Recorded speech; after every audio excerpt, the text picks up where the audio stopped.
Time now for the quote of the week. And by the way, I have no doubt this is not going to be popular with some people, especially with those people who sort of want that political happy talk. Isn't Canada great? Aren't we all great? Hey, I think it's great too, but I don't need it to satisfy some emotional need. And by the way, Mark Carney has been particularly adept at appealing to those voters, and many in the media go right along with it.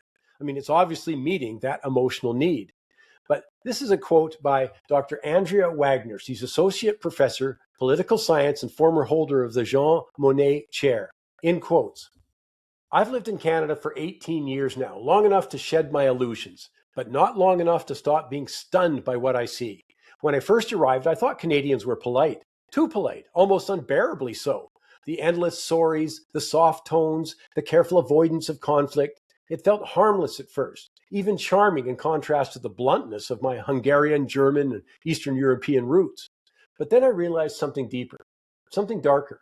Canadians apologize too much for the meaningless and never for what matters. They say sorry when they bump into you, when they're 5 seconds late, when they interrupt, but they don't apologize when they abuse power. They don't apologize when they destroy someone's life through bureaucracy, cowardice, or complicity. They don't apologize when they ostracize courage, when they punish truth, when they betray integrity. They apologize for nothingness. And when the moment demands moral courage, they hide.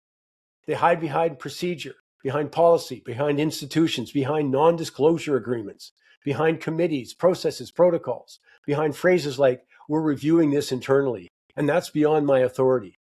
They hide behind the pretense of empathy while quietly perpetuating injustice. They hide behind performative busyness. I wish I had time. I'm swamped. I'm being unwell. There's enormous power in powerlessness, and Canadians wield it masterfully. I used to think this country was built on the legacy of bold nations, the literary depth of England, the fire of Ireland, the courage of France, the principle of fraternity, equality, democracy. But those roots have withered under the snow. What's left is a culture that confuses niceness with goodness, procedure with justice, and quiet compliance with peace. This isn't the land of Shakespeare anymore or Napoleonic visionaries. It's a land of castratos, polite, sterilized souls who prefer comfort to confrontation, optics to truth.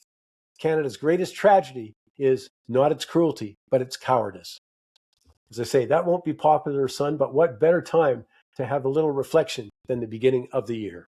Hey, just a reminder again, though, of the World Outlook Conference. Hey, you want confrontation? Well, at least something to discuss. That's the best place to go. The weekend of February 6th and 7th.